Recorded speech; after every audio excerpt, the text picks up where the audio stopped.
Yo, guys, welcome to the Missing Piece. And today we're going to have a special main event going on for the UFC 294, Magomedov versus Volkanovski 2, with an amazing co-main of Kamaru Usman versus Khamzat Chimaev. But to start, we're going to go to the featured prelim and go to the one and only Muhammad Mokaev. Yeah, so the reason why we chose to break this down and preview this fight is because on he's got like a personal connection to me because obviously ever since he's made his UFC debut, I watched him live in his UFC debut. Then he watched his second fight in the O2, and Mhm, obviously this is his, I believe it's his third or fourth fight in the UFC, and obviously he's on an undefeated streak at the moment, and he's got an undefeated record of 10-0, but his amateur record is insanely good. Like, I mhm, believe he's, if you count his amateur and his pro wins, I believe his win streak is on probably like 31, 32. So mhm, yeah, obviously he's fighting Tim Elliott, which I think a lot of hardcore MMA and UFC fans would know about him because he wasn't the mhm, Ultimate Fighter. mhm. He fought against arguably one of the goats in MMA in Demetrius Johnson. Um, so yeah, Tim Elliott is a very recognizable name in the flyweight division. Mhm. And ever since Mokaev joined the UFC, he was always calling out for Tim Elliott, and Mhm. he's got the opponent now. So let's see what you can do. Yeah, I think the biggest concern with Mohamed Mokaev is his knee. If you remember from Yeah, the that's last right. fight, when he had that knee lock on him, just Yeah, thinking about it was so gruesome. Like he was like he's gonna tap, but he stepped in there and he showed his flexibility and he showed his mobility. But those type of knee locks are just so dangerous. You never know what's gonna go. But to see how well he's come back and how strong he's come back is gonna be very exciting to see. And plus, he's doing so well with time on his side. He's only, what, 20, 22, 23 years old. yeah, he's aiming to Um, become one of the, the well, youngest yeah, champions the ever. youngest UFC champion. Yeah, So, I think he's well on, truly on his way there. yeah, The people like Tim Elliott obviously are in his way, but I think he should be able to win against Tim.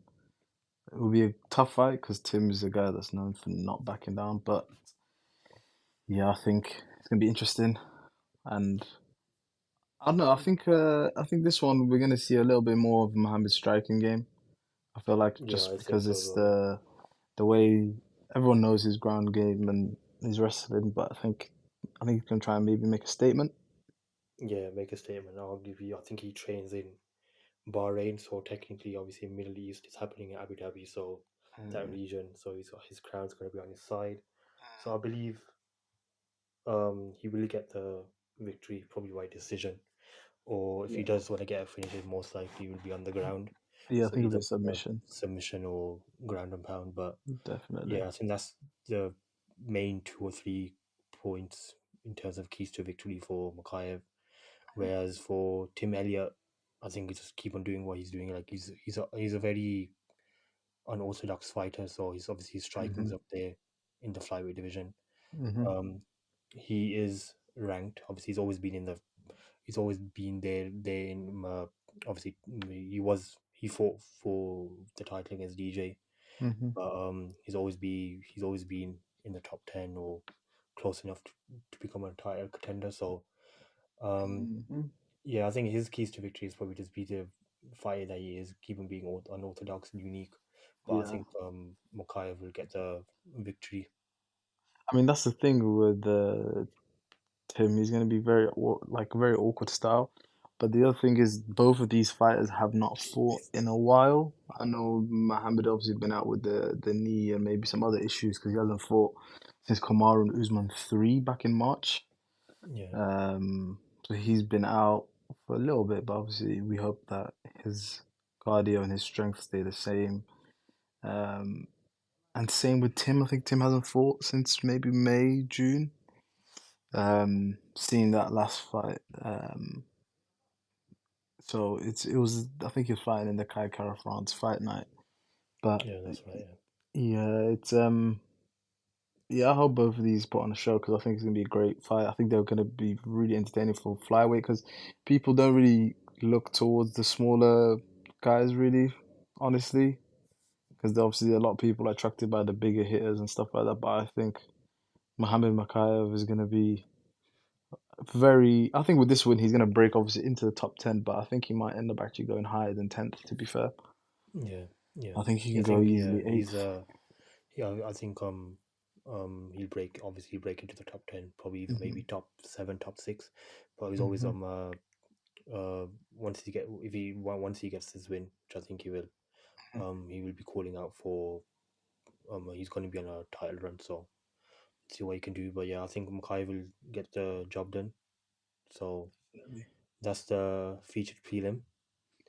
And now we're moving on to the co-main event, which is Hmm. obviously between Kamaru, the Nigerian Nightmare Usman, and Khamzat Boz Chimaev. Originally scheduled, Khamzat was meant to fight um, Paulo Costa, but Hmm. with that news of him having elbow surgery maybe 3 4 weeks ago, and last week he announced via social saying that, oh yeah, I've had this elbow surgery, Hmm. and then obviously UFC got in touch saying that, oh yeah, we've noticed you put this on your socials, we're not gonna declare you to fight because you're unhealthy, you're not fit. Yeah. But Costa was um he kept on budging them saying that, oh yeah, I want to fight, but it wasn't realistic. I don't think he was going to fight anyway. But yeah, now he's fighting. Hmm. Arguably, this is probably a better fight. Um, but man, he's fighting Kamaru Usman, the former Yeah. welterweight champion. Um, Obviously Usman's coming off back-to-back losses against the current champ Leon Edwards, but obviously he's not in well. This is not a welterweight fight. This is a middleweight fight. So Hamza, Yeah. obviously he's mixed around in 2 divisions, but I think his natural weight class is I think the. I think the. I also think, to be fair, looking at Kamaru Usman, I think his peak fitness is at welterweight, but I think he walks around higher than a welterweight, probably closer to a middleweight. Because I think, yeah, he walks around about probably 198. yeah, because I think he walks around, carries all that weight, and then loses it. So then, by the time he fights into welterweight, he's at like the most peak fitness of like he carried all this weight, so his muscles are just so much bigger and they're just built to carry more load and stuff like that. Which is why he always looks so like he's on the tall side of being 6 foot. And he's got so much muscle on him because when you look at some of the welterweight guys, they're either tall and skinny or short and stocky. So I think he perfectly sits in top welterweight, but I think he can also handle himself in middleweight. Yeah, I don't sure, think it'll be like sure. an unhealthy like weight gain Yeah, where he sees a bit sluggish and like fat or you know what I mean like it's affected his game. I think he's going to be proper solid and he'll show it yeah. um, It was only going to make sense for him to to move accept a up. fight on the short notice for to be at 185 Yeah. because Kamzat's not cutting down, and obviously Usman's not cutting down because Hmm. obviously he wasn't in a training camp before.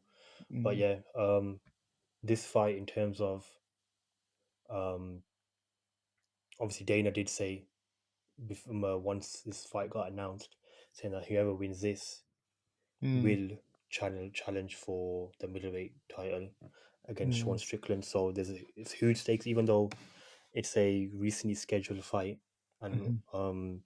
both obviously Usman's coming in. Khamzat was training for someone else, but now he's Hmm. training for Usman. So both fighters are, I would say, probably at a disadvantage because they're different mindsets, because different opponents and stuff. Hmm. But whoever wins gets all the marbles. Fighting for a middleweight title on a short Definitely. notice fight, that's really good. That's insane as well. Yeah, and I think what they both bring to the table is going to be. I think Kamaru is going to bring experience, especially coming off losses. Yeah, he wants to redeem Um, himself. yeah, I think he's going to try and. I don't think he's going to even necessarily try and put on a show. I just think he's going to try and put on a controlled, very well put forward fight where, like, if he needs to wrestle, he'll be able to Yeah, go wrestle. If he needs to strike, he'll go to strike. He's not going to yeah. force anything. I think he'll definitely let Hamza come towards him, but he's going to try and slowly maintain pressure and eke forward and eke forward. And That's the main thing as well, because we yeah, know Hamza is going to push the pace. Which definitely. if obviously we know Usman is known for his cardio, Yeah, Obviously, he's went full 5 rounds against Kobe, even though he yeah, knocked him out in the first, knocked him down. No, knocked him out in the first one, but that was in the fifth round. So he's known for his cardio, yeah. but Khamzat is known for his pace. So we'll see if Usman can manage that. I think he will. And Mm, another talking point is that it's a 3 round fight, not a 5 round fight. So yeah.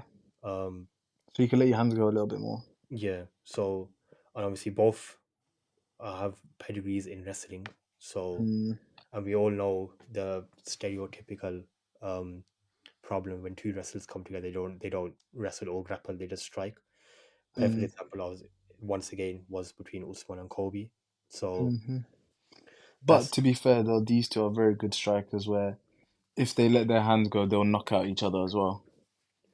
Where they yeah. don't I have to think solely I think in this rely this on fight, I wrestling. would probably edge Khamzat to have the slight more knockout power than Usman, but obviously once they land, it's going to be game over for the opponent. But let's Literally. see. I think I'm as a prediction, Hmm. um, I'm slightly edging towards Khamzat Chimaev Mm, hmm. just because of he's been in camp.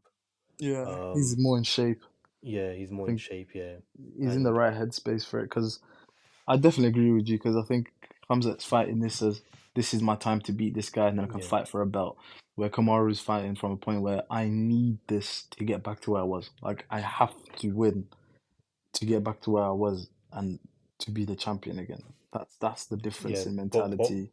both fighters obviously should and probably Hmm. would have the more motivation because whoever wins gets the opportunity to fight for the Oh title. yeah, definitely. Um, because Just the obviously we way know they that fight. because we know that Izzy's stepping down. Mm, Um, well, not stepping down, but having a taking a break for a break little for a bit. while. Mm. But yeah, I think Hamza edges this probably by decision. I I think it don't goes. see a Yeah, I think I it don't goes see all a three knockout. rounds. Yeah, I Yeah, I think it think it goes goes 3 rounds. Yeah, yeah. I definitely, think Hamza slightly edges that. definitely. I'm agreeing with you that one. Yeah. All right. That's the main event previewed. But then let's move on to the big one, The main event of the evening. the main event, Oof. the I get lightweight. goosebumps thinking about this one. Oof. Yeah, yeah.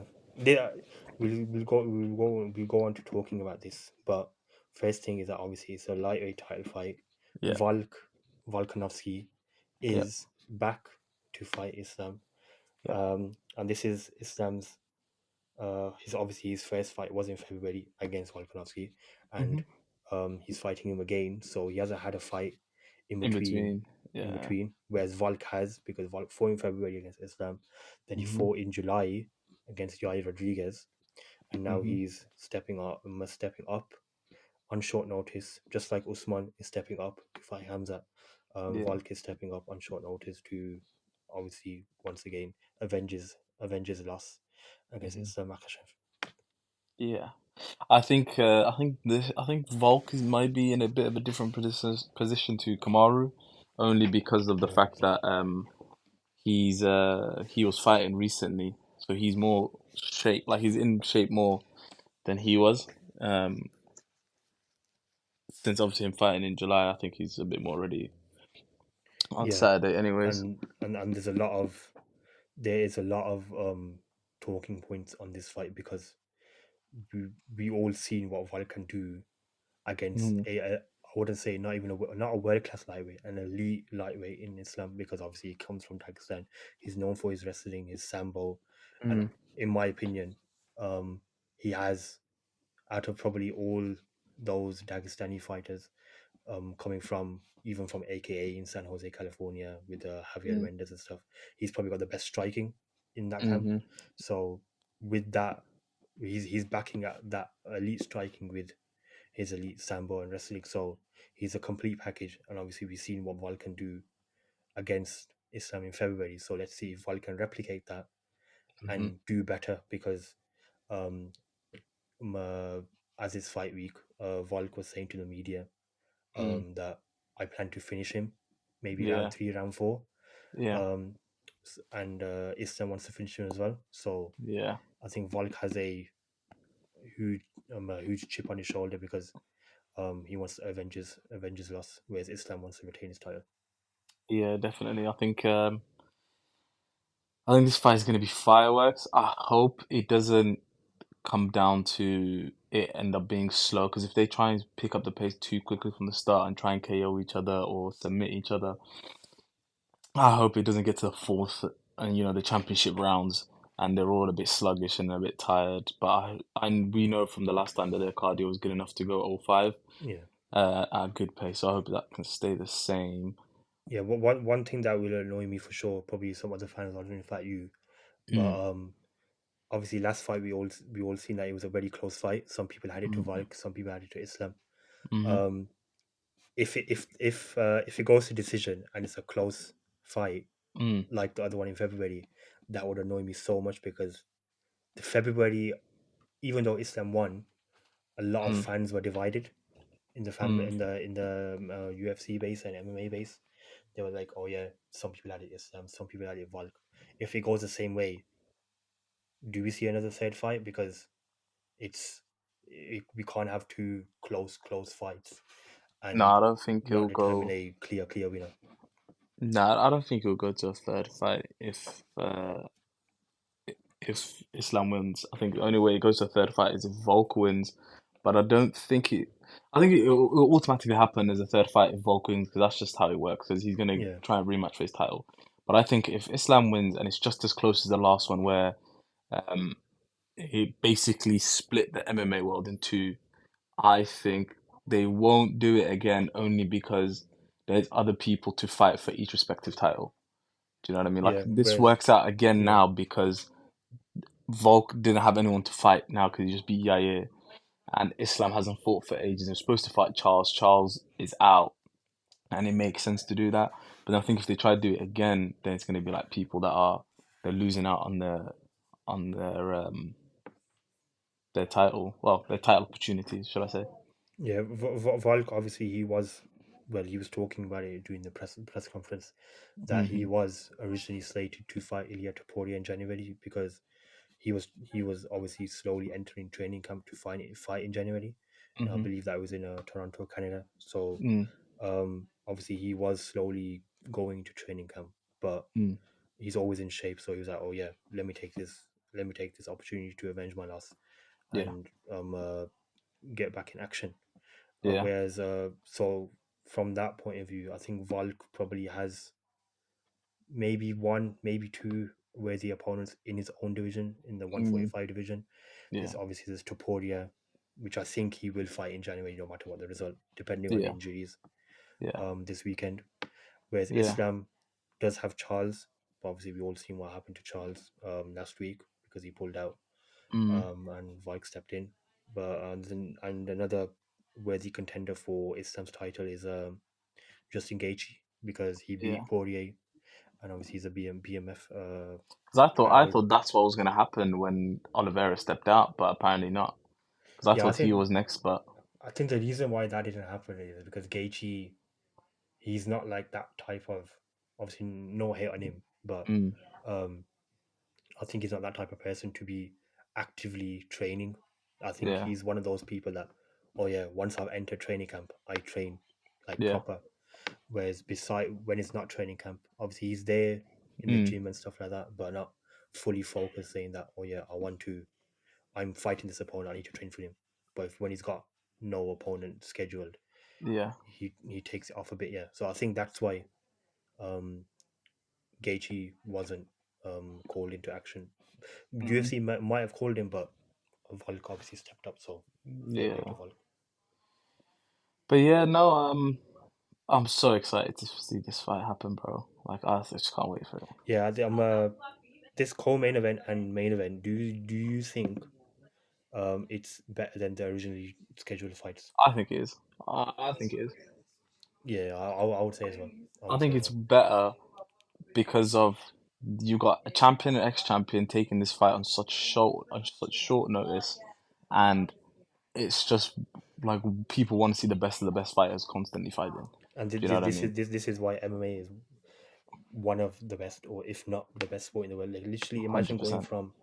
imagine going from Islam vs Charles, which is an amazing fight because uh, that was a Yeah, rematch as well. And yeah, imagine going from um, Costa. and Chimaev to Usman and Chimaev. Yeah, Like what? Fair play to these fighters stepping up, and fair play to these Islam and Khamzat to accept a fight on short notice as well. yeah. I think it's gonna be amazing, and yeah, I can't wait for it. Yeah. So yeah, that's the UFC 294 preview. Wait, who you Um, got to win? oh yeah, We didn't say that. Who you got to win? that's a. Because you know who I want to win. I think Islam will probably win, probably submission. That's who I want to win. That's all I want to hear. And still, Yeah, I think that's all I Islam want will to win hear. by submission. Inshallah. Yeah, I think he will, but Alex is not a guy to play around with. Volkanovski's, he's just, I think he's up there as, by the time he retires, he's up there as one of the GOATs. Yeah, and if I he think gets this lightweight title, he's up there for sure. 100%, 100%. So yeah, Hopefully, he's not a guy especially on to, short notice. yeah, he's not a guy to, he's not a force to be reckoned with, honestly. Yeah, but yeah, I think Islam gets the submission probably round Yeah, 3 or round 4. inshallah. Yeah. Come on. All right. Yeah. So that's the UFC 294 preview. Tune in for the fights this Saturday, prime time in the UK, as it's in Abu Dhabi. From 4 o'clock prelims, 7 o'clock main card, and the co-main event and main event are the centerpiece of the attraction. So yeah, let's see if we'll hear and still and new. Still, oh, and you, we shall. Yeah. See you guys. See ya.